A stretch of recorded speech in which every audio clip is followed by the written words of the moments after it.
This video is going to be my reaction to the Lions' 23-20 win over the Bears in Detroit on Thanksgiving afternoon. This is a difficult game to encapsulate without being too heavily swayed one way or the other. So I'm going to try to start with some foundational stuff.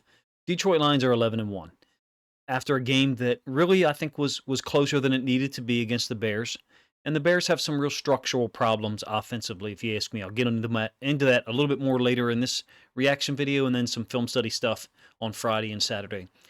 Chicago took advantage of massive injuries to the Lions defense to score on 3 of their last 5 possessions and close to 23-20. And then the Lions were able to hold on that real poorly mismanaged situation by the Bears head coach and Caleb Williams and the entire offensive staff and players. But I think it's important to note for Detroit, the depth of this team, at least right now through 12 games, is only matched by their toughness and determination. I think that's the biggest takeaway for me. Yes, people are going to focus on the Bears' decision not to call a timeout, and then Caleb Williams' decision on the final play to throw it deep when they only needed to get in field goal range to tie. That's fine. From a Detroit Lions perspective, I think you have to, despite all the injuries, which puts a cloud over top of this win and the situation that you're in right now. I understand that. You have to recognize how tough, smart, and determined this football team is. No further proof needs to be provided than the guys who got injured during the game today and came back in to continue competing. 2 of those guys, actually I guess 3, but definitely 2 of them, Za'Darius Smith and DJ Reader, are almost the difference in the game. 3.5 total sacks between them, 6 quarterback hits. Both of those guys, I think, left the game at a certain point. DJ Reader's was after a stop, after a defensive possession, so perhaps that doesn't count for. He wasn't walked off the field like some of the other guys today. To talk about the blunder by the Bears late in the game, that's fine. It's a weird fashion to end a football game, particularly in a high-profile situation. Nationally televised game on Thanksgiving Day when everyone is home, most everyone anyway, and can watch the game. But the reality is the Lions left a lot of points on the field today. Their offense nearly wasted, a badass effort from much of the defense. The guys who got hurt and returned to the game, I didn't mention Kendall Vildor, but Za'Darius Smith and DJ Reader, they were overwhelming at times. 3 other defensive linemen left and did not return. Pascal, I think a knee injury. Onwuzurike, hamstring. I'm not sure what Mekhi Wingo's was, but he was questionable to return. I'm not aware that he actually did step back out on the field. It's unbelievable the amount of injuries that Aaron Glenn's group has had to overcome. Guys keep on competing. And then the players who step up into their place, Malcolm Rodriguez left the ball game today as well. The players who step up into their place, Al-Quadin Muhammad played some clutch football in the second half once some of those guys went out. Really remarkable. He had 1 sack. He had a pass defense, dropping into coverage twice. In fact, I thought both times looked pretty good at it. I thought he had a split sack there with Za'Darius Smith on that final drive, but I could be wrong. I think it illustrates the depth that you've got there and how much heart there is for a defense that hadn't given up a touchdown for a long time. And then Caleb Williams was able to generate 3 second-half touchdowns against a depleted group. They totally overwhelmed Chicago in the first half. Caleb Williams was lost. Their wide receivers, 2 of their reactions after plays, like there's some things going on there. I don't know what they are, but you can watch the reaction of some of their players after certain plays or throws, and you can kind of judge for yourself. Detroit held the Bears to 53 total yards and 2 first downs in the first half. The game should have been over. Or close to it. Some very poor play calling by Ben Johnson in the second quarter in 2 situations, if you ask me, those were factors. Then a fumble by Jahmyr Gibbs that, they're going in to make it 23-0 at that point, possibly 19-0 if they settle for another field goal. The missed field goal in the fourth quarter, that also opened the door wider, really. I thought Aaron Glenn and his guys on defense deserved better. I have no idea, as I record this, the updates on Rodriguez, Pascal, Onwuzurike, and Wingo. Hopefully they're all okay. You were already playing today without CD3 and others on that side who've been out longer term. Vildor and Dorsey, I thought, were huge. Even though Keenan Allen did catch 5 passes, it took 8 targets to get that done. Number 1, he did have 2 touchdowns, but most of his routes, they're tight end routes into the boundary. oftentimes he's getting a pick rub concept to help him get open even further. If you can't tell, I'm really not that impressed with him, to be honest with you, compared to other top receivers across the NFL and the entire offensive side they've got over there in Chicago. Now the Bears defense, totally different animal. Tremendous respect for them. I think they've got a bunch of ballers over there, very tough. They stood up to the Lions in certain moments today, and I think they impacted or altered Ben Johnson's play calling at times.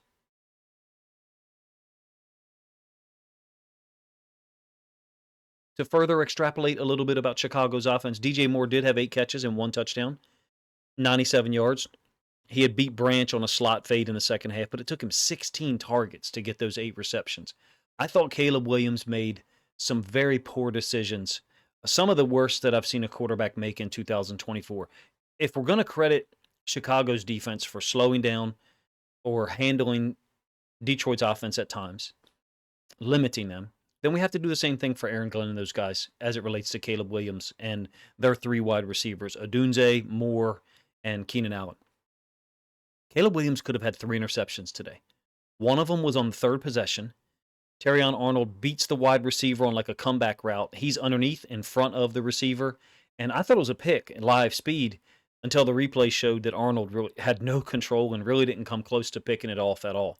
Backtrack a little bit further if you want to. If the first possession, Kirby Joseph almost had an interception on the 3rd and 5.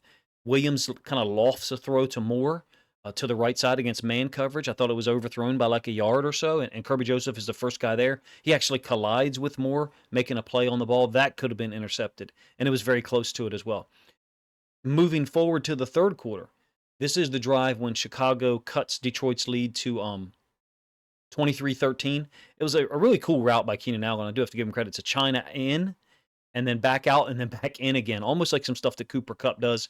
One of the few organic wins that I thought Allen had on the day, but Williams almost threw 2 interceptions on that drive. I couldn't believe that when the refs called a defensive pass interference, or a hold on Robertson, I couldn't believe they didn't call a hold on the offensive lineman. There's a D tackle, I believe, just getting drugged down. I think it's Reeder, but I could be wrong. So the interception wouldn't have counted by Robertson. The ball is literally thrown. It's right there. It's a great play by Meek Robertson, but that's nearly an interception, and it works out in the Bears' favor. They give the penalty to Robertson for holding a moment prior to the elevation to try to pick the ball off, and don't call the hold on the offensive line. So that was interesting. Then there was a really poor decision to throw the ball to DJ Moore along the right sideline. You may not remember it, and that's okay. It was almost like a wheel that maybe Williams is throwing a back shoulder effort, but look, it was right at Dorsey. And I think it hits Dorsey like in the stomach. It's literally right to him. DJ Moore, I believe it was Moore, had to play defensive back. It was a short area throw into the boundary. 2 plays after that is when Caleb Williams finds Allen for the touchdown to cut it to 23-13, and then they fail the 2-point conversion. So if you think I'm being harsh on Caleb Williams, he is a rookie. Number one, he very easily could have had 1, 2, or maybe even 3 interceptions today. Now, the reality is he did come back and throw 3 touchdowns in the second half. Allen had 2 of them. Moore beat Branch on a slot fade, like I said. Most of that, I thought, was after Detroit had lost 3 or 4 quality football players, and 2 others had gone down. To that point, Pascal, first half, I believe Onwuzurike was second quarter. Wingo was in the second half. Reeder, after a stop, I think it was his wrist, but he returned to make some impact plays in the fourth quarter. This may have been DJ Reeder's best game this year. Basically, to sum up Caleb Williams and what I'm talking about, my observations, and you're welcome to tell me if you disagree, in the small sample size I witnessed today and on film leading up to this game, I think he's got a lot of work to do to play within structure and be consistent when there aren't reads or routes that are literally handed to him. And then moving all the way to the end, the defensive pass interference on Vildor on a 4th and 4, you have to give Caleb Williams credit for extending the play. He creates the opportunity for a penalty to be called downfield. It's an unconscionable call, in my opinion. I think it's a prayer from Williams, but again, he deserves credit from an athletic standpoint of getting away from the pass rush multiple times. If you're going to rush 4 against him, he can get out of there if 1 or 2 of your guys isn't supremely athletic enough to be able to handle him. But to me, it looks like there's just two guys competing on that play, the 4th and 4, they called it the pass interference on Vildor. And in fact, I would say prior to the ball being like almost halfway there, DJ Moore actually isn't competing at all. I feel like they were absolutely bailed out in that situation. But credit to the Bears, because that was after Detroit was stopped on a 3 and out, had to punt with 3:14 left. Jack Fox's punt rolls down or kicks down at the 1. I think it was Dorsey who downed it. Williams had 2 scrambles on the drive. He also converted a 3rd and 7 to Moore wide open on a drag against Dorsey, running across left to right. He also found Moore on the same concept, or very similar concept, against Dorsey again on another 4th and 4 from the Lions' 44-yard line. But you had the offensive pass interference call on Cole Kmet that forced him back across midfield. I just don't see the point in, I misspoke a moment ago, in rewarding Moore or any wide receiver for, it's a 4th and 14, basically the refs handing them a golden opportunity to score and win the game. Well, if not win the game, at worst, tie. But the Bears coaching staff, specifically their head coach, had other ideas. To the point when Za'Darius Smith is credited with a sack with 36 seconds left. That creates a 2nd and 20 from Detroit's 35-yard line, 2 plays after the DPI called on Vildor. And Chicago has 1 timeout remaining. You call the timeout. This should be obvious. I think they've got problems in Chicago offensively, globally, more so than just the head coach. When I watch their players' reactions on offense, I think there's a little bit of a sense of entitlement and expectation that's unwarranted. Basically, that offense and some of those guys think they're better than they are, in my opinion. Nonetheless, they didn't call a timeout. Not Williams nor their head coach. And you can actually see, if you can go back and find it, you can see 2 or 3 defensive players on their sideline near to the head coach. One of them's jumping up. The other one's like looking up at the clock and with his like hands up in the air, like, what are we doing here? Why aren't we calling a timeout? Or in this case, not what are we doing, what are we not doing? Caleb Williams deserves some blame as well. He compounds it by taking A, way too long to get the play off, and B, making a throw that sails high, deep, such that it took so much time off the clock and the clock expired. The Lions literally survived 23-20. I didn't want to see overtime. I think it, for a lot of reasons. I think that it would have resulted in more injuries for both teams, but the lack of awareness by Chicago is systemic. From my observations leading up to today, offensively, and then watching this, if Williams isn't handed a read or a play concept directly, he's inconsistent. He struggles to get the ball out when and where it's supposed to be there. And as it relates to the final throw, yes, blame the head coach for not calling a timeout. That's accurate. If they fire him tomorrow or whenever, that's fine. But Williams, if he makes any other throw in that situation that ends up being incomplete, that preserves enough time and at least gives them a chance to attempt a 58 or 59-yard field goal to tie. Like I said earlier, I'm glad that it didn't go to overtime. It was difficult to watch both teams be put in this spot. And so I am going to digress here and understand that some people have a different opinion than me. I hate Thursday night football. And I have said this for a long time. It is the height of hypocrisy by the NFL and anyone else who supports it to talk about player safety. So if you enjoy watching Thursday night football and think that it's okay to do so, don't ever mention player safety because you're a hypocrite too. And then to be playing on Thursday at 12:30, look, I think the Bears played a 4 p.m. game against the Vikings Sunday, about 90 hours earlier than kickoff today, if I did my math right. The game ended against the Vikings, their 30-27 loss, Sunday around 6:50 p.m., something like that. In a normal week, by Thursday at 12:30 p.m. Eastern time, when this one started, you're probably still in your second practice, or maybe it hasn't even started yet. I absolutely loathe Thursday night football, at least the persistent usage of it, meaning weekly. I think it's unsafe practice. Today was difficult to watch with both teams losing so many guys.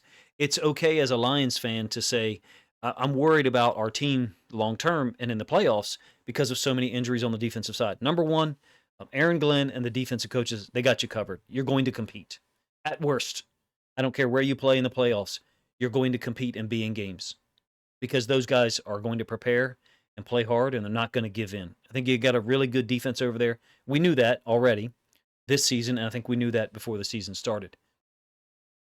One thing that bothers me a little bit as well is announcers are talking about players getting injured, but it's like I'm not sure if I'm going to use the analogy correct. Can't see the forest for the trees. Like, hey, maybe these dudes are being asked to do too much too soon after playing on Sunday, and that's why they're dropping like flies on both sides. And it would never enter into Tony Romo or Jim Nantz or whoever the hell else commentates on games to say something like that. Now you, as a Lions fan, have so many injuries, especially on defense. It's extreme. Clearly, Hutchinson, Davenport, Barnes, then Anzalone. CD3 didn't play today, thankfully. I'm actually glad he did not. And then during the game, Rodriguez, Pascal, Onwuzurike, Kai Wingo, Vildor, Reeder, Za'Darius Smith, all came off the field. If you were ever a person who thought Thursday football games was a good idea after playing on Sunday, this game today should be the nail in the coffin. And if it's not, I don't know what to tell you. Simply put, it stretches the limits of credibility to say these are healthy practices. And now you got a team that's 11-1, the Lions. They're going to be running on fumes defensively for a while. Hopefully some of those guys can come back later in the season. I think it just speaks to the job that Aaron Glenn and the defensive staff are doing. They only gave up 20 points today. Could have been more, maybe. But I really feel like this game could have been 27-7 at one point, or maybe even 30-7. Those guys on the defensive side of the ball deserved better because the offense and other situations were handled very poorly. We'll go backwards. The missed field goal in the fourth quarter. It's a huge development. Bates has got to hit that, obviously, but because you have a 10-point lead at that moment. Jameson Williams, if you recall, had a penalty, a really short-sighted, immature penalty after a short completion, design play. He was unable to juke anyone, and a player for the Bears, I think it's Stevenson, says something to him on the sidelines. First of all, why is Stevenson on the sideline? He's a good player, so maybe he got injured in the second half, to my point from earlier. But he can't do that. Jameson Williams cannot do something like that and open up the possibility to allow the refs to take 15 yards from you. I don't know that you're going to be scoring a touchdown on that drive because the offense, to me, was almost broken at that point. You had one successful touchdown drive after going up 10-0. I'm talking about the second possession of the third quarter. Moving backwards a little bit before we get to some criticisms of the second quarter play calling, Gibbs' fumble can't be overstated. He has to clean that up. I really don't care if he only has 2 fumbles in his career. The 2 that my brain can recall right now have been costly, or nearly so, today. But also the 49ers in the NFC Championship game. If you've listened to my content long enough, or you have a long memory like I do about certain things, you know that I believe the Detroit Lions were 3 or maybe 4 plays from being in the Super Bowl last year. 3 or 4 plays in the second half, one of which was Gibbs' fumble. Other situations abound or pop up from that game as well, but that one was huge. In this game today, his fumble is possibly the difference between, and this is my key point here, for Gibbs and for Ben Johnson, which I'm going to get to in a moment. If you get that game over early in the third quarter, some of these guys who you had to rely on down the stretch, who came back in, Reeder, Za'Darius Smith, Vildor, well, you needed Vildor on the field today. Maybe you don't have to ride them as much. You can rest them compared to, you want to conserve players as much as possible. And in my opinion, Gibbs' fumble removed that as a possibility because instead of being 19-0 or 23-0 at the half, it's only 16. Now, the other thing, when we talk about, let's talk about the entirety of the first half, and that'll get me to my larger critique, which is Ben Johnson's play calling on 2 situations, third and fourth possession in the second quarter. Another thing that I think we have to critique or at least be aware of is Gibbs only had 9 carries on the day, and I think he almost averaged 10 yards per carry. It seemed to me that he was operating at a speed that many of the Bears defenders couldn't keep up with, couldn't match. And so I would like to see him get the ball more, even if he's going to fumble like you have there. Or the other option is if you say, well, we can't rely on him, don't get him the ball, which that's clearly not an option and none of us would advocate for. Getting to the first half, besides the wasted opportunity from Gibbs' fumble, They really had a great chance to get out of here at 20 to nothing, 23 to nothing, somewhere in that range. Only ended up being a two-score game at the half, 16 nothing. Despite the Lions completely controlling the gameplay. It's difficult to recall that at this point. I think I'm going to start taking a screenshot of halftime's team stats to reference it here. They definitely wasted opportunities despite outgaining Chicago 279 to 53. At the half, Montgomery and Gibbs had 21 carries for 144 yards. It's frustrating to think about adding plays, competition to the end of the game when you're already dealing with injury. Now, I do have to say, I thought Goff, after you go up 10 to nothing, I thought he looked out of rhythm. He didn't appear to be getting the looks post-snap that he expected. Or the wide receivers just weren't getting open like they were on the first two drives. That part I find difficult to believe. If they're suddenly not getting open when they were earlier on, what's changed? And how come Goff can't identify it? He's really good at seeing things pre-snap and then adjusting to it. Additional to that, 3 times in the game today, I thought the ball came out of Goff's hands like weird, almost like a little bit to the right, like it came out between his thumb and pointer finger a little bit earlier than expected, like he didn't have a grip on the ball. And I have no way of proving that, obviously. When you have 18 first downs in the first half and you hold the other team to 2, I think you should be up more than 2 scores. The Bears were only averaging 2.8 yards per play on those 5 possessions in the first half. Williams was 5 of 15 for 34 yards. To that point, their receivers, their wide receivers, their trio, 8 targets and just 2 catches, which is amazing. Credit to Dorsey, Vildor, Arnold, and the entire defensive secondary. The Lions added 2 more quarters in a row, the first and second, where they didn't give up a touchdown. I thought they lost the initiative, however, on the third and the fourth possessions. This is during the stretch when Aaron Glenn's defense is forcing 3 and outs. So I'm going to talk about the third possession. They get down to the 5-yard line. And Goff and Ben Johnson run the same pass play that they had run earlier to score a touchdown to Sam Laporta. It's incomplete. It's with different players. There's a slightly different setup, essentially the same concept. And Goff gets to the third read, throws it high, essentially a throwaway, trying to make sure that nothing bad happens. Second and goal, Montgomery, a short run, ends up being a hold on St. Brown. So it's a 10-yard penalty, pushes him back. It ends up being second and goal from the 15. Williams with a speed out. That play is the one to me, and perhaps even the first down play, where I'm kind of like, I would like to see you attack downfield on the second and goal from the 15. The first and goal from the 5, looking back, playing Monday morning quarterback already, I'd like to see you run the football, given how well Montgomery and Gibbs were punishing the defense. Third and goal, Goff appeared to say lava, hot, I would presume, pre-snap. It's third and goal from the 9 after the completion of Jameson Williams. It looks like a 6-man rush or maybe a 5-man rush with an add-on, and 53 is free, clean, sacks Goff. So instead of being 17 to nothing, when you have first and goal from the 5, you expect them to score. You settle for a field goal to make it 13 to nothing. So to that point, perhaps not that frustrating for you. This one, when you add it on top of it, kind of does bother me. When they get the ball back with a little over 6 minutes left in the second quarter, it's their 4th possession. They do have to convert a 4th and 1. Montgomery got 1 yard downhill on a 4th and 1 from the Bears' 32-yard line out of 11 personnel. That concerned me a little bit. Like, you're going 11 personnel, showing them a run formation.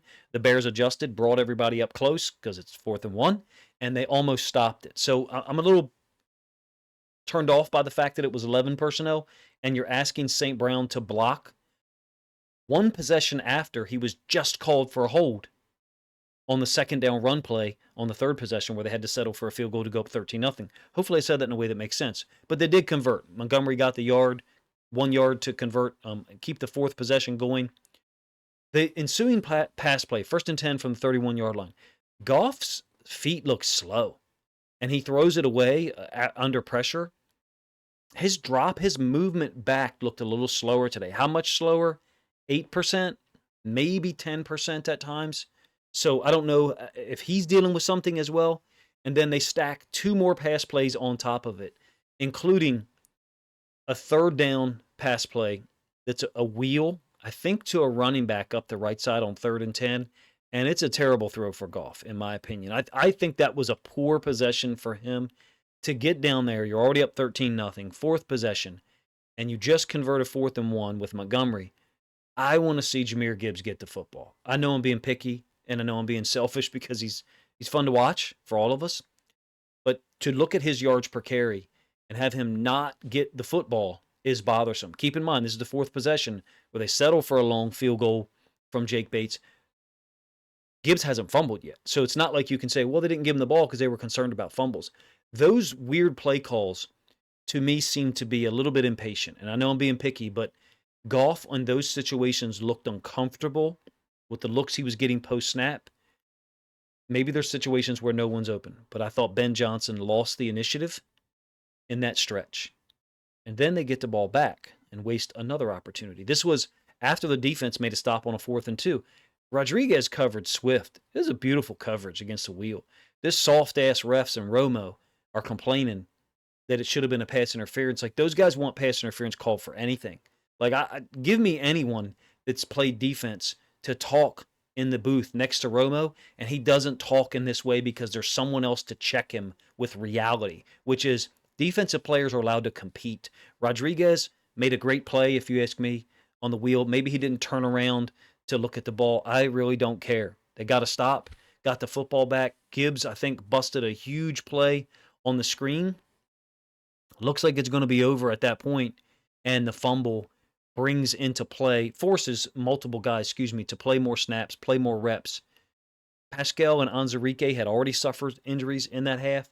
Rodriguez, Wingo, Reeder would all go down, and Za'Darius Smith would all go down in the second half. And I thought that they missed 2 or maybe 3 opportunities in the second quarter to only take a 16-0 lead at the half. That basically turned the second half into a marathon when it didn't have to be. And so for me, I have complaints about the offensive play calling in the second quarter. They look great on other possessions. Look, the second possession, they go up 10-0.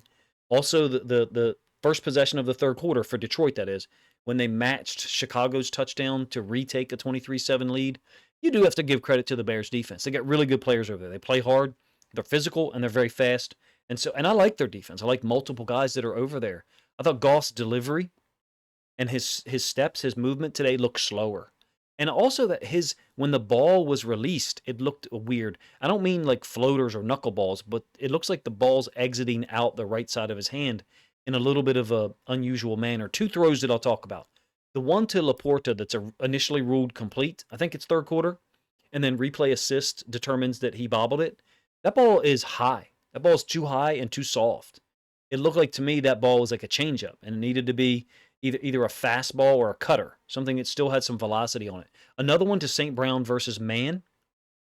I think it might have even been a completion, but it was a weird release, and the ball just didn't come out right, in my opinion. So I'm not saying I think he is hurt, but things didn't look right from a Goff perspective today, in my opinion. You're welcome to let me know what you think of that in the comment section.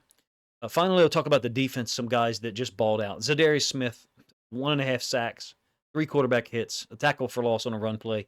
The spin moves that Romo documented. I'd like to see a D-end or a linebacker in the booth announcing, along with the quarterback and whoever the heck else they've got in there. Someone who can talk about why they're using a particular pass rush move and why it works. Romo can't explain that.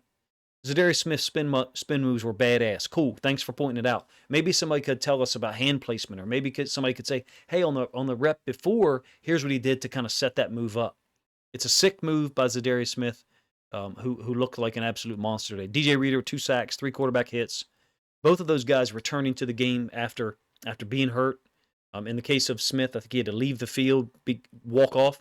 Reeder was at the end of a possession. Muhammad, 1 sack. I thought he was involved in another one. 2 really nice coverage drops, one of which he got a pass defensed on. I think that the quick turnaround for the Packers game, well, I say quick, there's actually additional time because you played at 12:30 today and you'll play at Thursday night next week. So at least there is some added time. I will be honest with you, it's always going to be tough for me to not mention Thursday football and point out the hypocrisy, in my opinion. So if you don't like that, my apologies, but it seems glaringly obvious to me that both teams today, the Bears and the Lions, were running on fumes. And so forgive the negative mindset, but I am a person who reflects that in my personal life.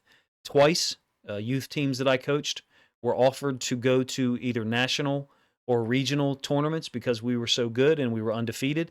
And in both cases, I refused when I found out the format. The first was two football games on back to back days, one on Saturday and one on Sunday. And the second was an AYF national event in Florida, three potential games in 4 days. And I refused in both cases because I recognized that it was not safe. And even though parents and in some cases players did not like the decision, I made the decision that to me reflected awareness of player safety. And I don't think the NFL does that at all. This normalization of Thursday night football without anyone being willing to mention that it might be an unsafe practice is something I will always bring up. So if that turns you off listening to my reaction videos, here's a hint.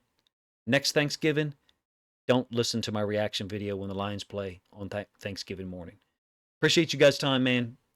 11-1, I'm sure feels good, but it's probably soured a little bit by all of the injuries that were suffered on the defensive side of the ball. I do think it is remarkable what Aaron Glenn and those guys have done over there, the defensive staff, the assistant coaches, and the players, seemingly replacing starters and then replacing a backup and being able to compete and hold an NFL offense that did gain momentum in the second half today to just 20 points and be able to get their 11th win of the year. Appreciate you guys' time. If you think other Lions fans would enjoy my reaction and some of the thoughts and perspectives I have on this game and Thursday football in general, then please consider grabbing a link to this video, sharing it out on social media to help this content get more reach.